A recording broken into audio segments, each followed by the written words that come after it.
Qué interesante lo que dijo el perrito fantasma y se suma a lo que dijo la chica que acaba de llamar, ¿no? Sí.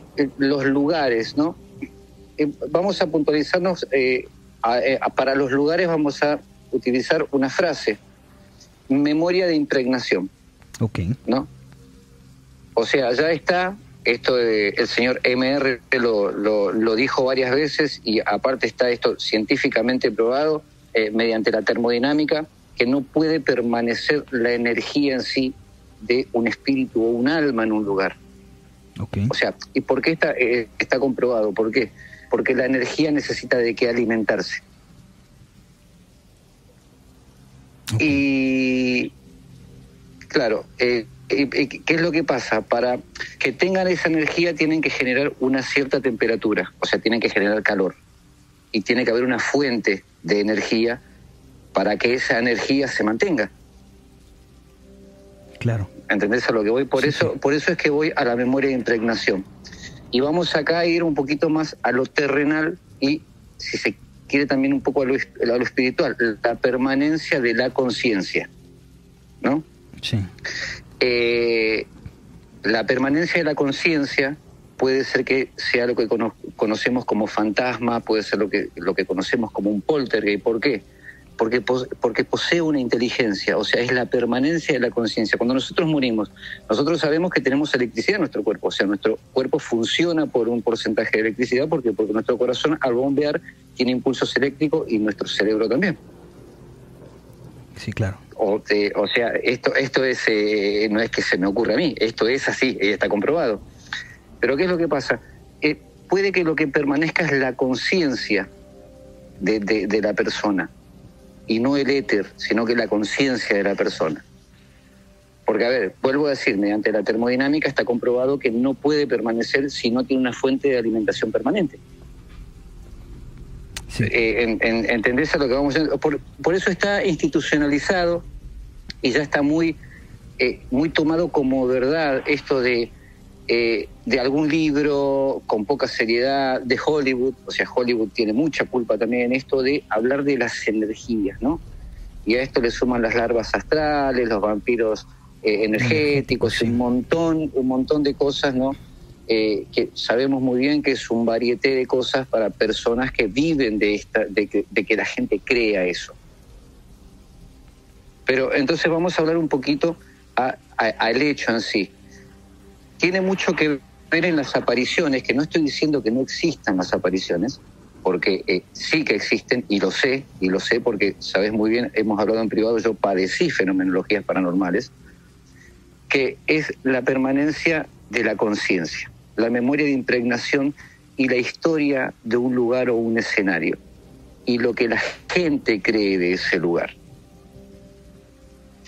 Acá en Tucumán, justo en el grupo, estábamos hablando la semana pasada con Sergio Cruz, ¿te acordás de un juez, única vez en Latinoamérica que un juez ordenó a un grupo de investigadores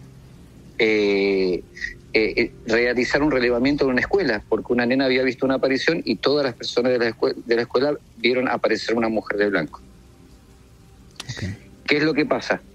Ante la presión en el escenario y ante la psicosis colectiva, resulta que esta mujer empezó a aparecer a 1 kilómetro del lugar, y en una noche hubo 50 avistamientos de la mujer que apareció únicamente en esta escuela. Ahora, voy a esto, la aparición fue real, fue un fenómeno paranormal real, comprobado por parapsicólogos y comprobado por profesionales e investigadores profesionales que dieron un dictamen de qué era lo que pasaba. Pero ¿qué es lo que pasa? También influye mucho la creencia y la psiquis de la gente en la aparición cuando es real. Ahí es donde se produce el fenómeno de psicoidelia. ¿Qué es el fenómeno de psicoidelia? A ver, la mujer de blanco en este caso, por ejemplo, apareció, o en los terrenos baldíos de estos mercados allá en hipermercados en México, o en los terrenos baldíos donde se hicieron estas casas de esta mujer, hubo una aparición. Okay. ¿No? O hubo una fenomenología paranormal. ¿Qué es lo que pasa con la psicoidelia? En la psicoidelia, más allá de que hay una aparición y una manifestación, ¿no?, de la permanencia de la conciencia en el lugar, que podría ser un fantasma o podría ser un poltergeist, se le suma la psiquis de la gente, la creencia y el sesgo, ¿no? Entonces, la primera persona que la ve una mujer de blanco. Pongamos la mujer de blanco, que es lo más estereotipado, la mujer de blanco. Claro. Entonces, cuando se enteran que una persona ve una mujer de blanco, ya todos van sabiendo que aparece la mujer de blanco y creyendo que aparece la mujer de blanco. Entonces, cuando la mujer de blanco aparece, la segunda persona que la ve con más intensidad que la primera persona y le ve algunas diferencias, porque, por ejemplo, la segunda persona que la ve, quizás la primera persona la vio únicamente de blanco y la segunda persona vio que era de blanco, de 2 metros y tenía los ojos rojos. Claro. ¿No? Y la tercera la vio de 3 metros y con 3 ojos, uno rojo, ¿no?, y uno verde, y manos largas con uñas. Sí, claro. ¿No? Entonces, la psicoidelia funciona de esta manera. Vos hacés de cuenta que agarrás una hoja en blanco y agarrás un lápiz color gris.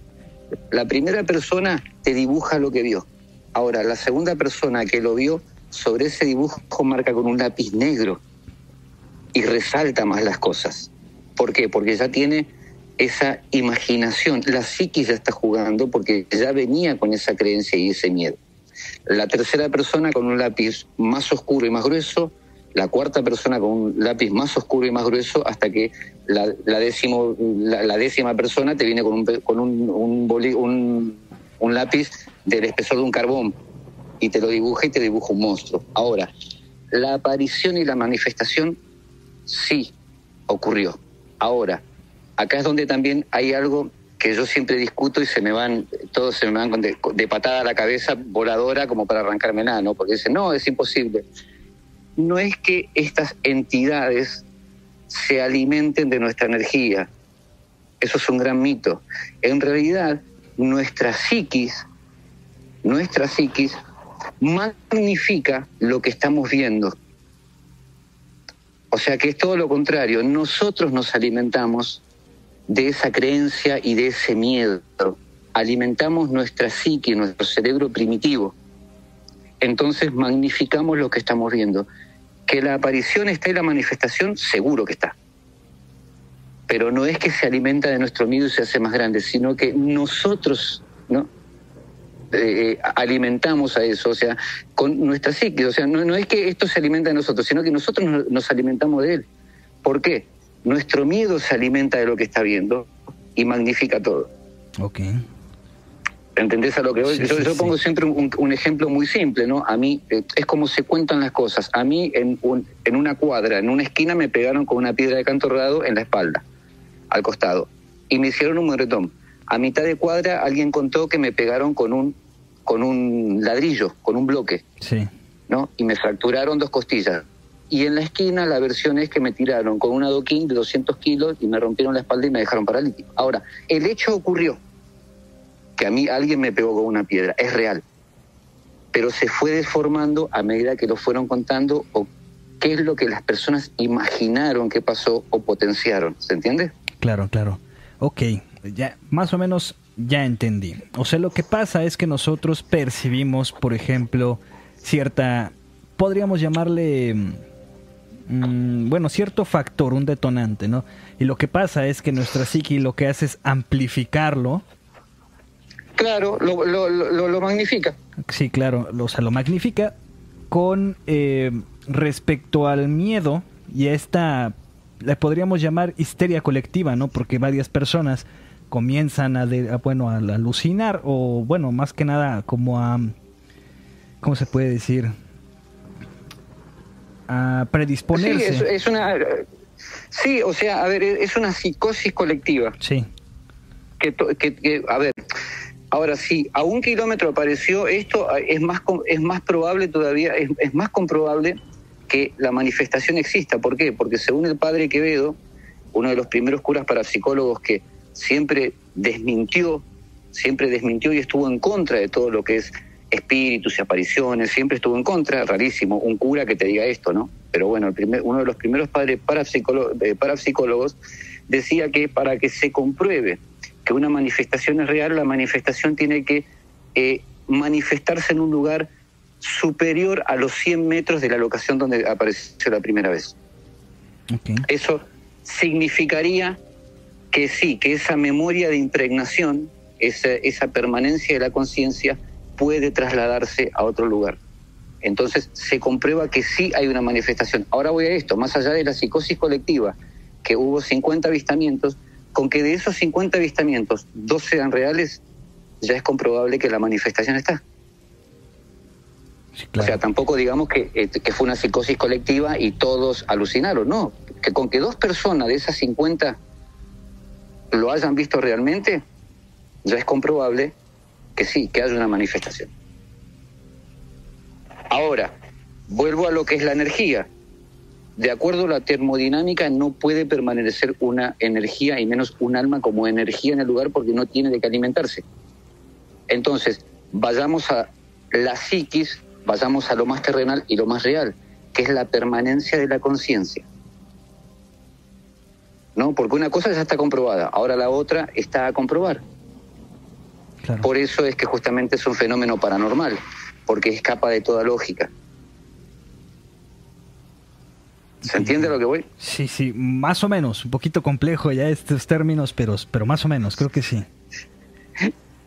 Claro, sí, no, por eso te digo, y lo estoy tratando de hacer lo menos complejo posible, claro. Lo menos complejo posible, como cuando las personas dicen, oye, no, estas cosas se alimentan de tu miedo. No, todo lo contrario, nosotros nos alimentamos, nuestro miedo y nuestra psiquis se alimenta de lo que estamos viendo y lo potencia.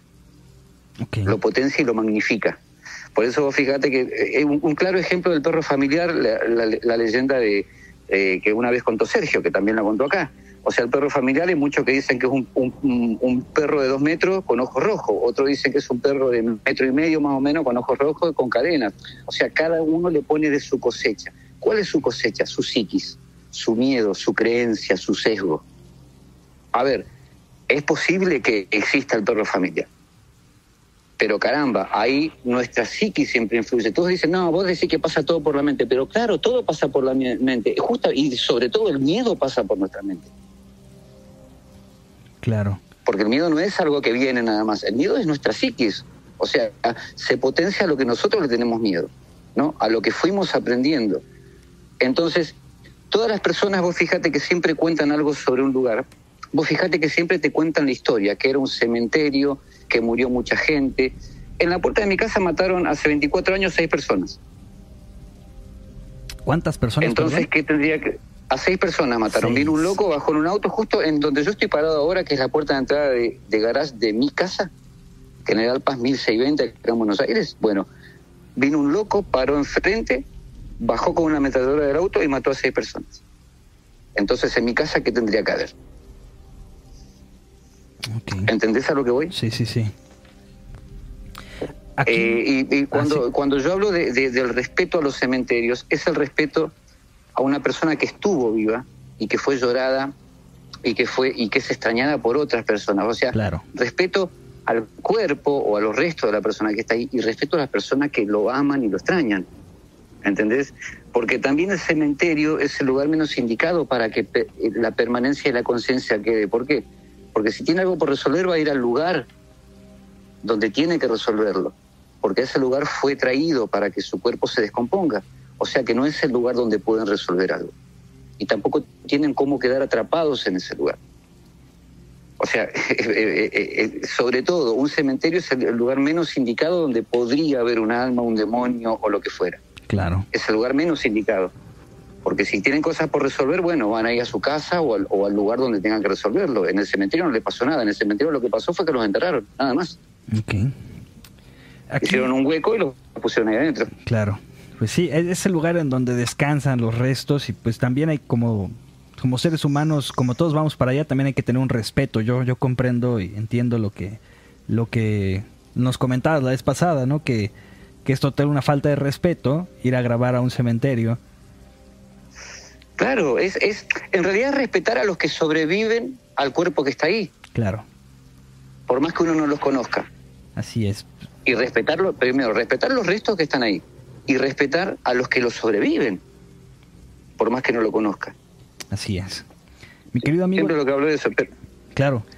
Tenemos una pregunta aquí de la amiga Lilian, la que habló antes de ti, que estamos platicando con ella. Sí. Dice, por ejemplo, cuando se prenden las luces en un mismo cuarto y miran más de 2 personas lo mismo, al mismo tiempo nosotros lo provocamos, o bueno, ahí podríamos hablar de que quizás pudo haber un no sé, algún fenómeno en la luz, ¿no? En la corriente eléctrica, y pues se haya dado la coincidencia y nosotros, como dices, lo magnificamos acorde al miedo y pensamos que puede ser una experiencia paranormal, ¿no?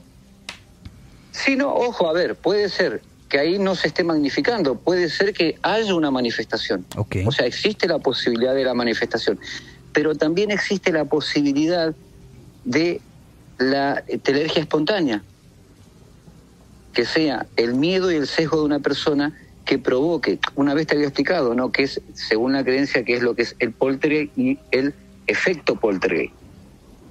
Vos sabés que yo te he contado que muchas veces donde me llamaron diciéndome que hay un poltergeist, yo cuando fui me di cuenta que es un efecto poltergeist provocado por la psiquis de una persona de la familia, que debe ser tratado obviamente por un profesional, no debe ser tratado de manera paranormal. Son cosas muy parecidas, ¿eh?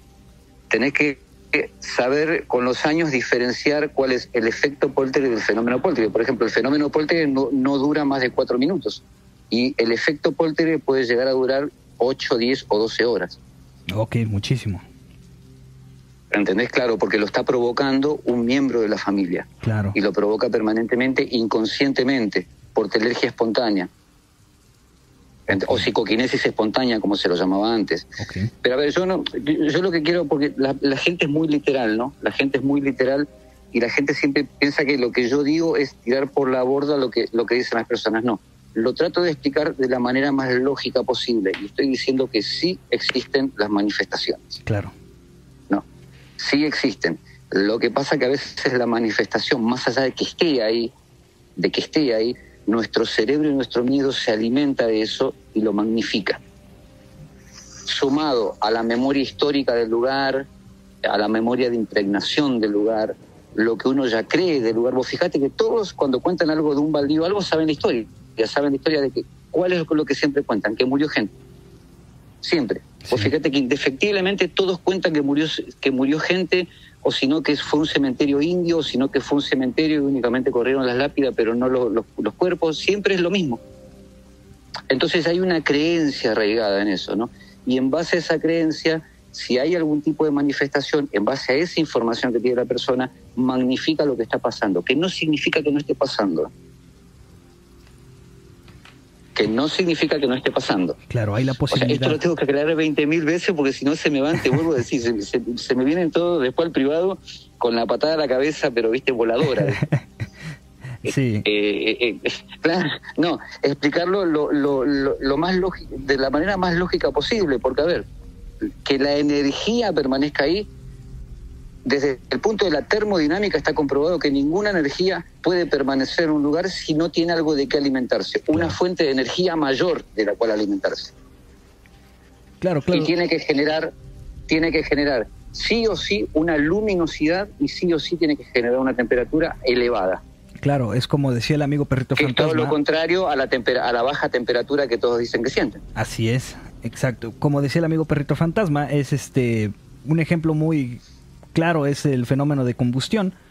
Se está alimentando y está transformando esa materia en energía y obviamente genera la luminosidad y el calor. Exactamente. Era únicamente eso, o sea me gustó lo que dijeron, sí. ¿no? Que muchos no son leyendas urbanas, muchas cosas son. En Mendoza también, hace 2 años también en una calle había personas que veían un hombre en una moto que se les cruzaba por el costado. Pero ¿qué es lo que pasa? Desde la primera persona que lo avistó, todas las otras personas que lo vieron con más intensidad y con una moto más grande y un tipo más grande. ¿Pero por qué? Porque ya tenían la información de que había una aparición. Y cuando la veían, alimentaban su miedo y potenciaban o magnificaban lo que veían. Les pasaba a los conductores que pasaban justo por esa esquina. Alejandro Chávez, justamente, a él también le pasó, justo que te está escuchando ahora, a él le pasó que venía con el auto y vio al hombre de la moto, ¿no? Pero bueno, hay un montón de personas que ya tienen esa información y cuando les pasa, o sea, su inconsciente lo magnifica. No estoy diciendo que la aparición del hombre de la moto, porque falleció un hombre ahí también, o sea, en un accidente de moto que dan la descripción de que era como el fallecido. O sea, no estoy diciendo que la manifestación no esté. La manifestación está, pero todos le ponen algo de su cosecha, ¿viste? Una moto más grande, un tipo más grande, algunos le ponen los ojos rojos, algunos le ponen los ojos negros, otros lo ponen con casco, otros sin casco, pero la realidad es que lo ven. Pero cada uno en su miedo y al magnificar eso le pone algo de su cosecha, no algo de su creencia. Que eso no quita que la aparición no sea real. Ok.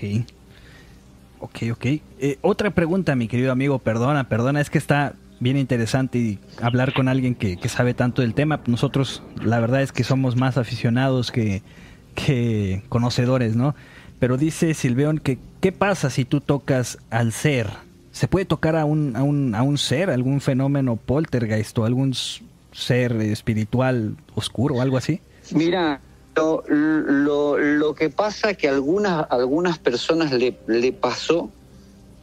Podemos citar al caso de la espirituada de Santiago, 1853, que una supuesta entidad atravesó porque en esa época las monjas atendían en los hospitales, a una de las monjas, y esta monja sintió como una especie de náusea. No la tocó, pero la monja dijo que sintió que algo como que la atravesó. Okay. Y le hizo sentir náuseas.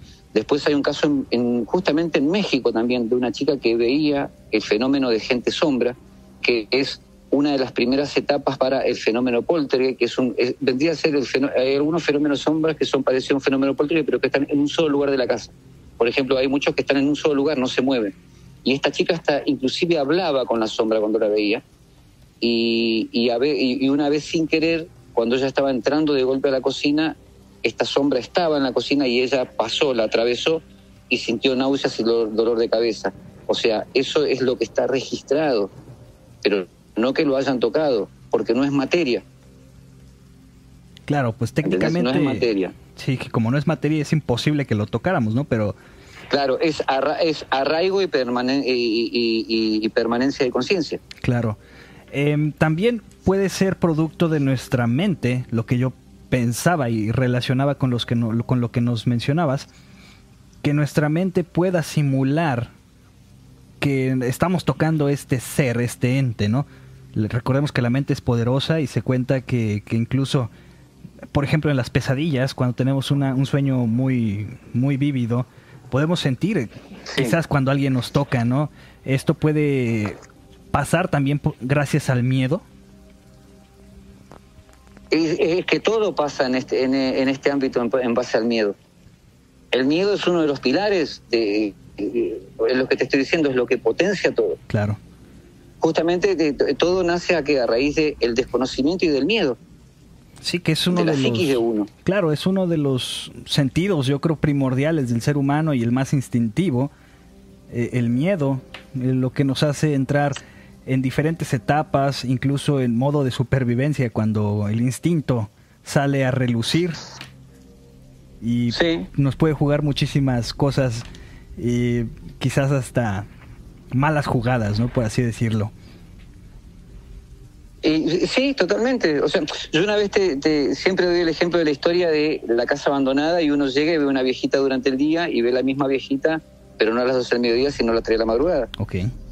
O sea, a las 12 del mediodía la viejita la ves de una manera, y a las 3 de la madrugada, con frío y con llovizna, la ves de otra manera, ¿no? Sí, al claro. mediodía la ves como una viejita tierna, pero a las 3 de la madrugada, con frío y llovizna, la ves como una vieja arrugada, fea y hasta inclusive perversa. Claro, pero es la misma vieja que viste al mediodía. Claro, pero el ambiente potencia la situación y obviamente claro, pues genera más miedo, ¿no? Es como si te cuentan...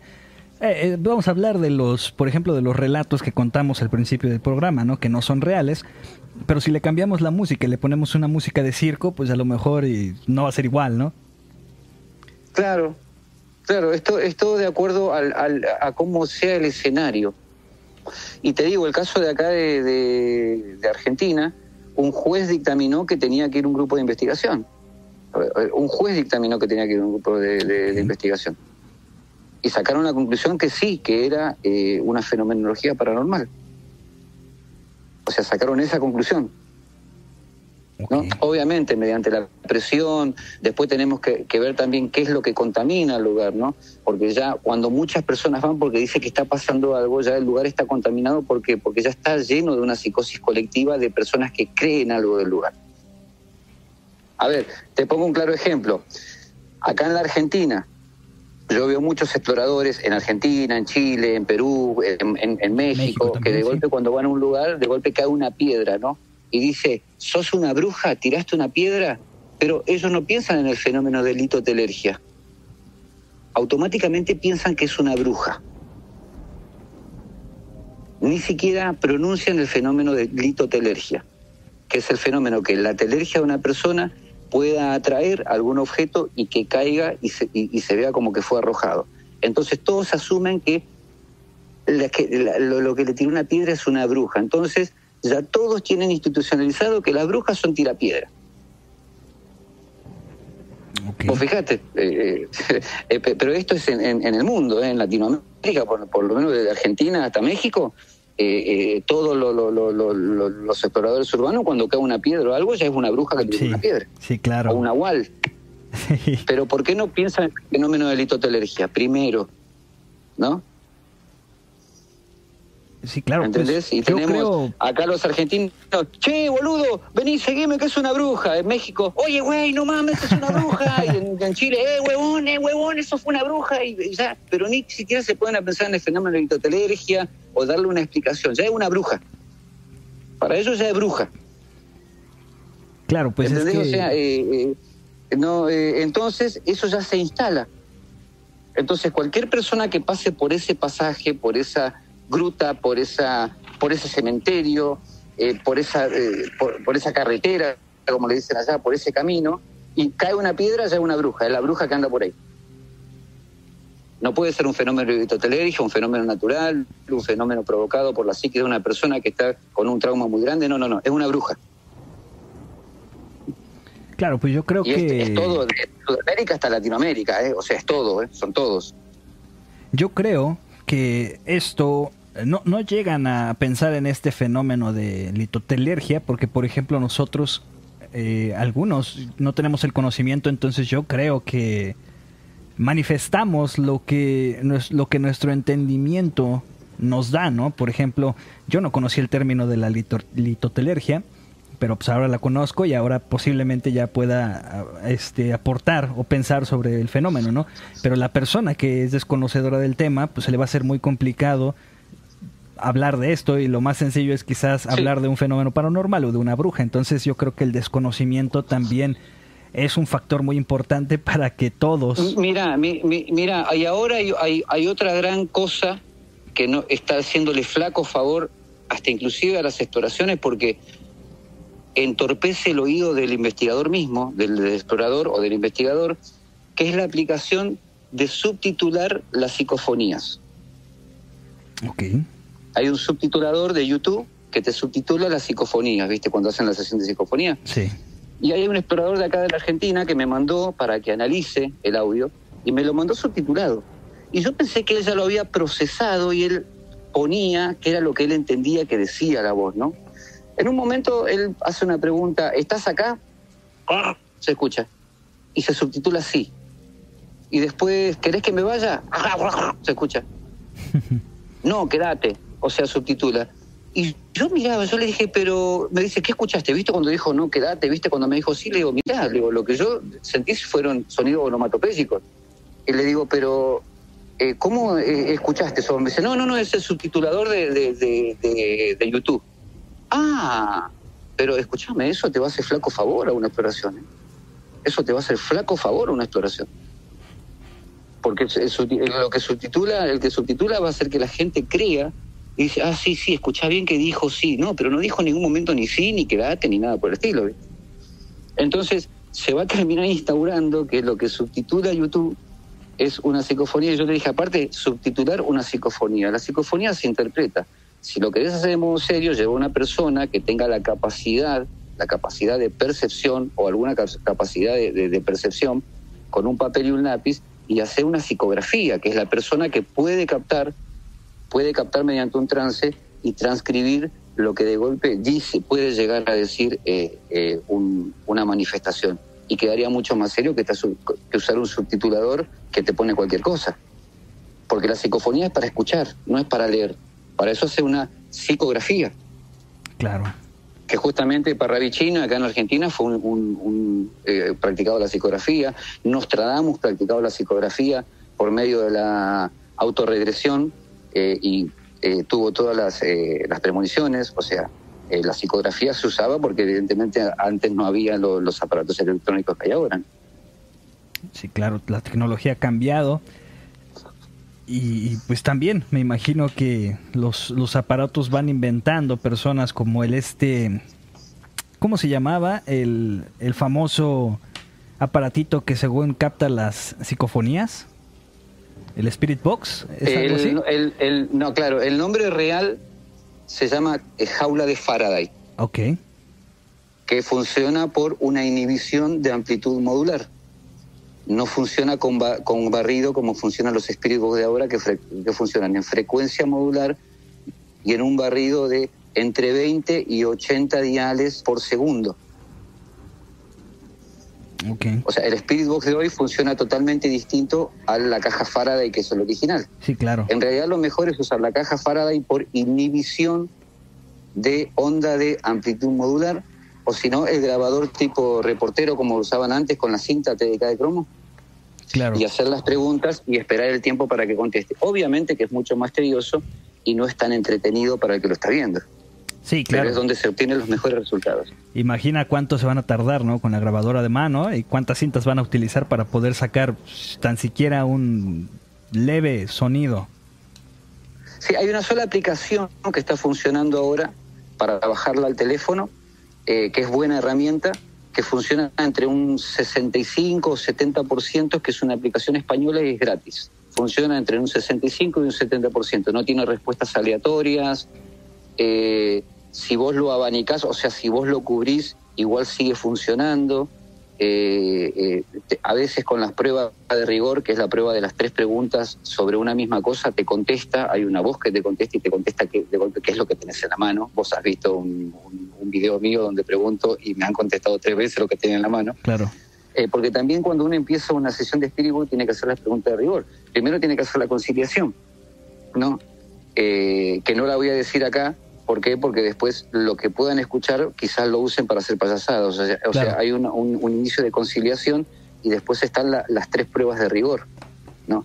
Y después, ¿qué tipo de preguntas tenés que hacer? Nunca tenés que inducir una pregunta, nunca tenés que desafiar, nunca tenés que invocar.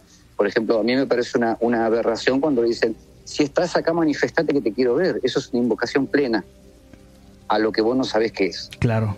¿Entendés? Vos estás y moriste acá, vos estás induciendo, o sea, no estás preguntando, estás haciendo un juicio de valor, o sea, que estás queriendo que te contesten que alguien murió ahí. ¿Entendés? O sea, uno tiene que ser muy cuidadoso cuando hace una sesión de espíritus, inclusive a los exploradores, yo muchas veces les aconsejé, tienen que elegir muy bien las palabras y las preguntas que van a hacer para que sea serio. Y aparte porque si hay algo que contesta del otro lado, le cuesta contestar porque a veces nos escucha difusos como nosotros lo escuchamos a ellos. O sea, hay un montón de factores en la sesión de Spirit Box. Hay otros que dicen, no, hay que abrir un portal.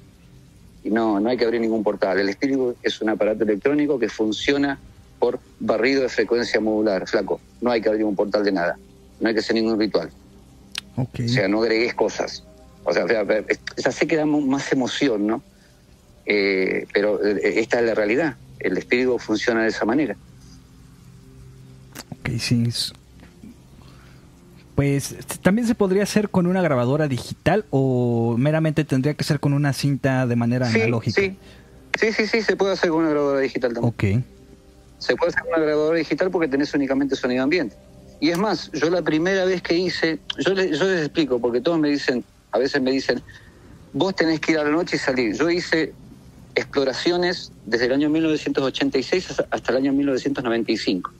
Cuando no era un boom esto. Mi herramienta era un radio AM a baterías, una Minolta G2 y una cámara Sony, y después tenía la radio que envolvía en papel aluminio para inhibir la señal y podía captar, y un grabadorcito con la cinta TDK de cromo de reportero.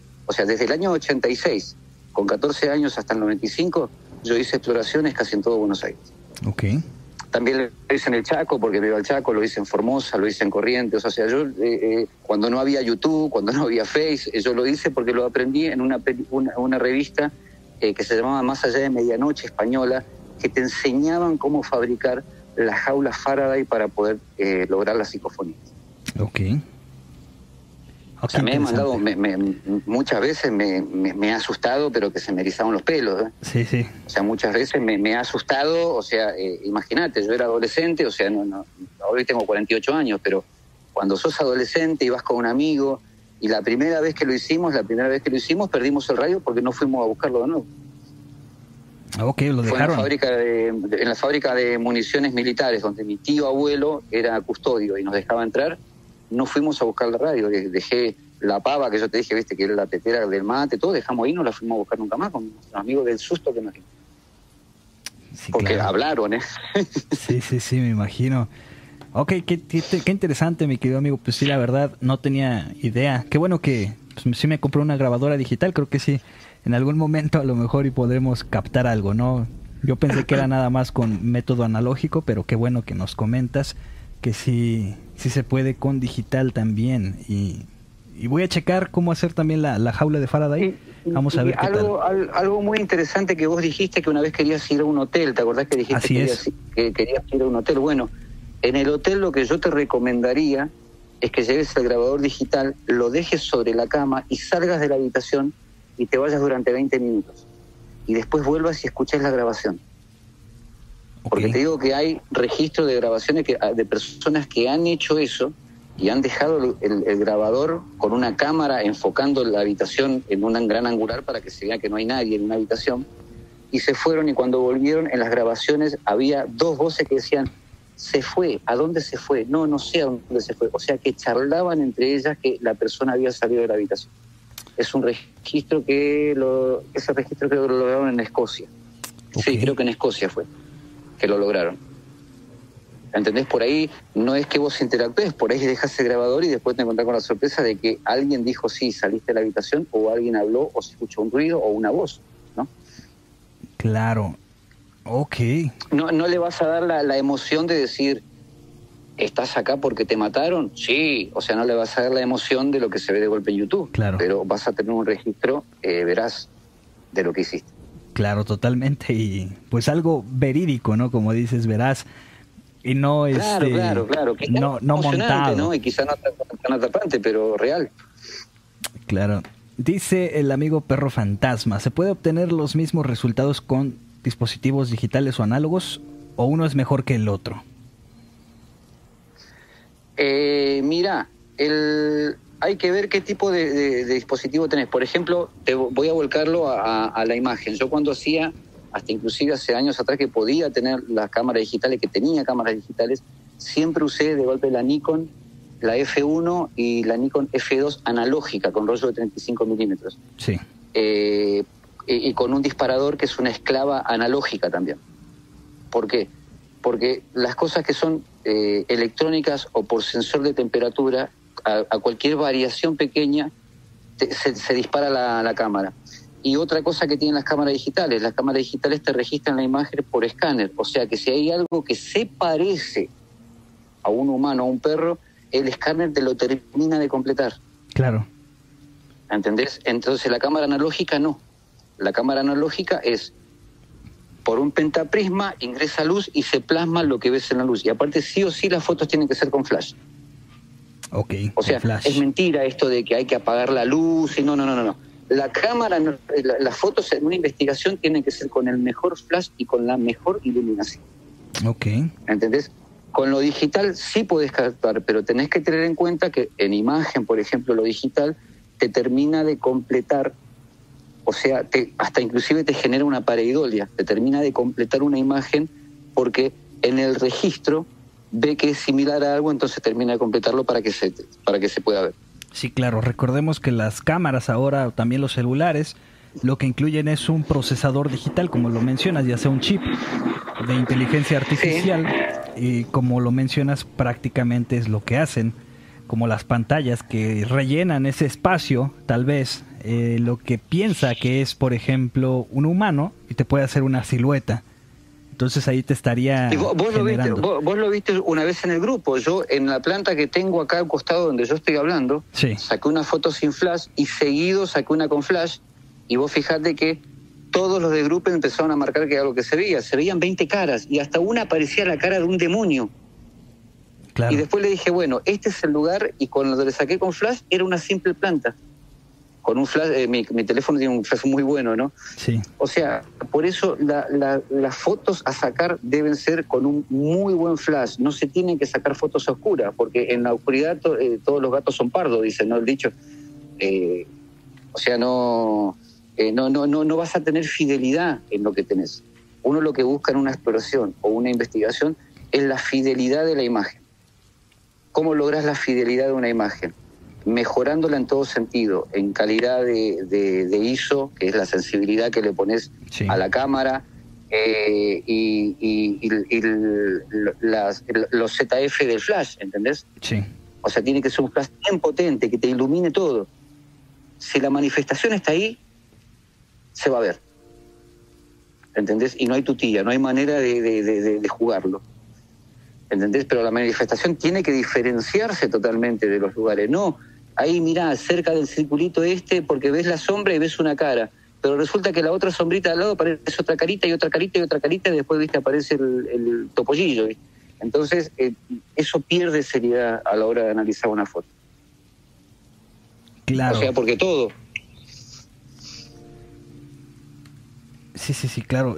Pues también yo creo que, como lo dices, es importante tener buen equipo, ¿no? Porque, por ejemplo, si tenemos una buena cámara y no tenemos una buena iluminación y no tenemos esa configuración de ISO, pues probablemente ni siquiera se va a notar bien, ¿no? Entonces creo que es imposible. Y sí. Y en cuanto a lo que es equipo digital para grabación, te graba el sonido ambiente, o sea, no te agrega nada, tiene mucha fidelidad. Pero yo hablo en cuanto a lo que es imagen, ¿no? En lo que es sonido, lo digital o lo analógico es bueno, casi de igual manera, ¿no? Pero en la imagen es en donde siempre tenés que tener una cámara analógica. Yo prefiero la Canon la F1, ¿no? Con un tele de 2,8 por 240, ¿entendés? Que le pueda sacar, no sé, el lunar que tiene en la nariz una persona a 50 metros, que tenga una fidelidad y que tenga un alcance.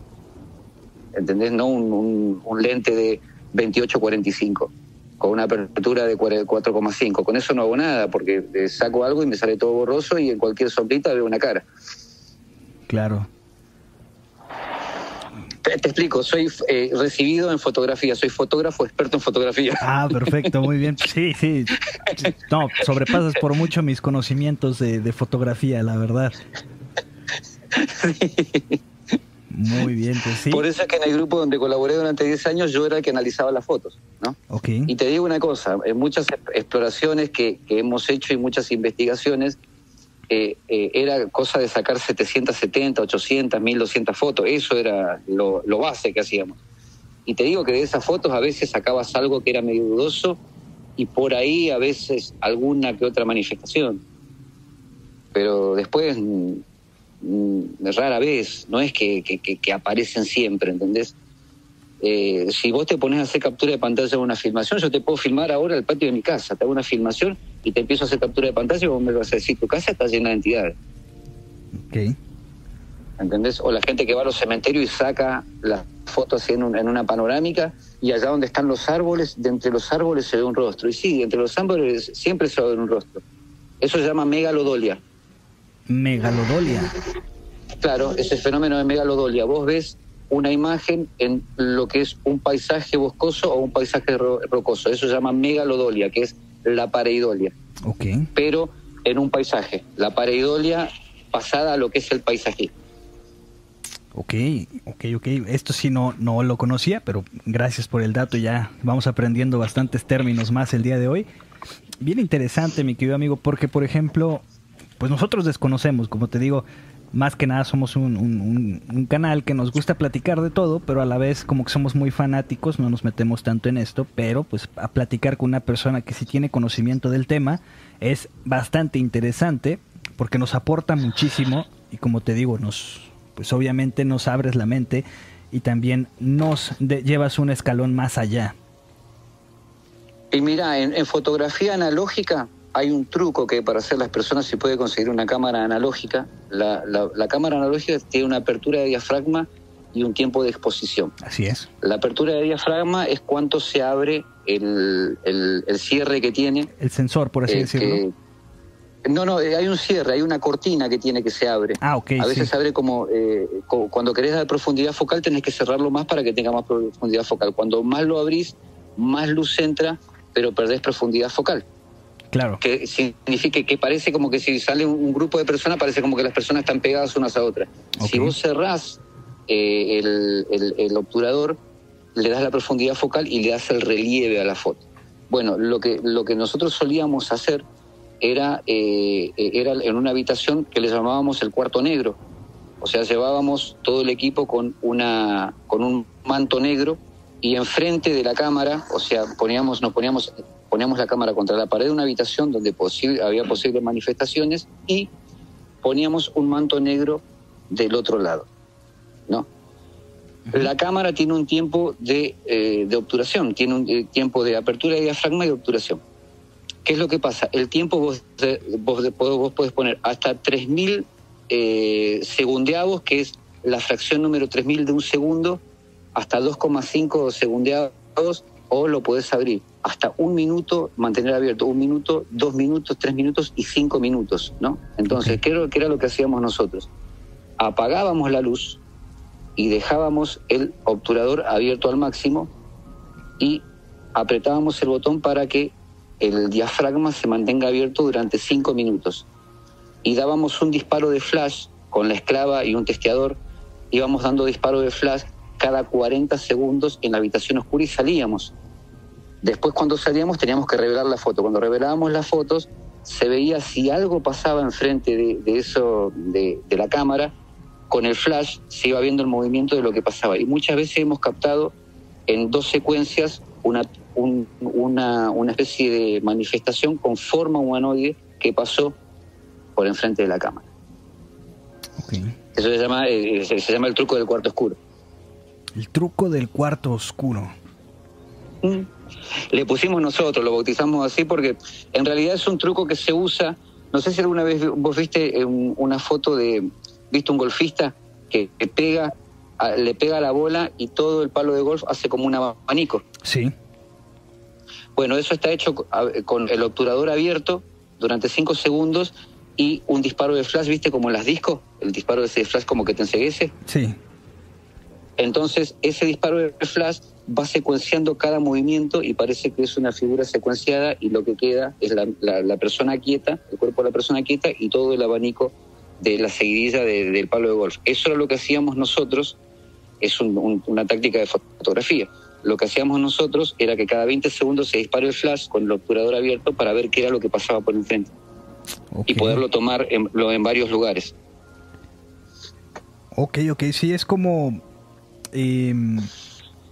¿cómo se llaman? Los timelapse que hacen las cámaras de ahora. Claro, es como cuando dibujás, viste, una persona quieta en un bloc de hojas y claro, le vas dando movimiento. Después cuando abanicás las hojas, viste que parece que la persona se mueve. Sí, claro. Bueno, eso se hace con un obturador abierto y con el flash. Sí, claro, tomas muchísimas fotos y lo que haces es pues ahora sí que tomar muchísimas fotos. Pero y ya lo después... que hacen, lo que hace este efecto en este caso es que no tomas muchísimas fotos. En la misma imagen te sale el movimiento de lo que pasa por enfrente. Ok, entonces es como el que hacen estas personas ahora, el truco de dibujar, ¿no? Con luces, que se ponen todos de negro y lo único que capta la cámara es la luz.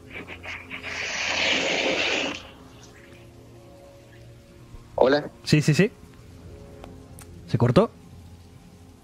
Sí. ¿Ya me escuchas, amigo? Sí, te escucho. Ah, perfecto. Sí, es como el truco que ahora hacen las personas, que se puso muy de moda hace unos años, que se ponen todas de negro y lo que único que hacen es tener una luz, por ejemplo, de esas que sacan chispas de colores con pólvora, que empiezan a escribir en la foto, ¿no? Eso es lo que más o menos se podría lograr, o las fotos que salen prolongadas que sale como las luces de los autos se van moviendo, es lo mismo en este caso, ¿no? Sería algo similar, no tan así, pero sí, sería algo similar. Ok, más o menos. Pero se tiene que hacer con una cámara analógica. Perfecto. Y en lo posible en blanco y negro. Porque el blanco y negro es lo que te elimina toda impureza en la imagen, porque aparte que el blanco y negro es nitrato de plata puro. O sea, vos estás plasmando con como se inventó la fotografía, en un daguerrotipo. O sea, es lo mejor. La base de la fotografía, que es la foto blanco y negro, justamente es lo que te elimina toda impureza. Si haces una que está en celuloide junto con tinta vegetal como zona de color, podrías tener una impureza y podrías captar algo que no es, pero la blanco y negro te capta lo que es.